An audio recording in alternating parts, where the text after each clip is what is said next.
Republican Congressman Ed Royce of California joins us now live from Capitol Hill. Congressman, welcome to the program. Good to be with you. I understand that the House is going to vote on the Ryan budget plan today. My question for you is, are the Republicans completely united behind the Ryan plan? Because they were not united around the budget cuts for the 2011 budget. United around Ryan? We are united around Ryan, and I think one of the reasons we are is the president's new budget calls for $9 trillion in new spending. The Ryan plan calls for $6 trillion in cuts, and frankly, we've realized that we're at a point now where we face a potential bond crisis in the United States. Yeah. There's a good chance now that the credit rating agencies are going to downgrade U.S. Treasuries. That has forced us to say, as Republicans, let's do the responsible thing. Let's cut entitlement. Let's do the reforms to get the entitlement part of the budget sloping back towards a balanced budget. Congressman, you just dropped a bombshell right there. If you say that the ratings agencies may soon downgrade Uncle Sam's credit rating, you sure of that? Right. Yes, I am. I'm sure that if we continue on this unsustainable path, remember, we're borrowing 42 cents of every dollar we spend. This deficit this year is $1.6 trillion. So if we continue to add to that, if we compound on that, it's not going to be too long until we're in that fix, the kind of fix that we saw in Greece.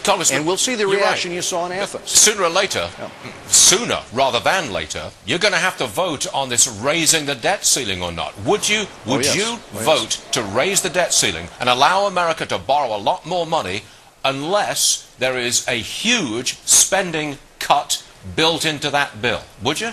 Well, that's exactly what we're seeking to do, is to get the entitlement reforms or get into the legislation a requirement that is going to bring us back down towards a balanced budget. And we're using this as a leverage to do it precisely that. Okay, before we leave you, you're a congressman from California.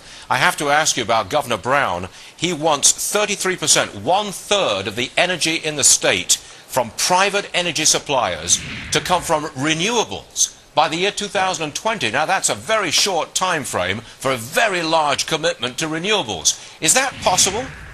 Well, right now we pay for manufacturing, for energy in California, we pay 50% more than they do in the other states. Clearly, this boosts that by another 18 or 20% if you were to do this. But it's not even doable for the following reason. For example, we've got over 100 projects, solar projects, that are being blocked now by the extreme environmental groups who will not allow us to run the transmission lines out to the desert because of some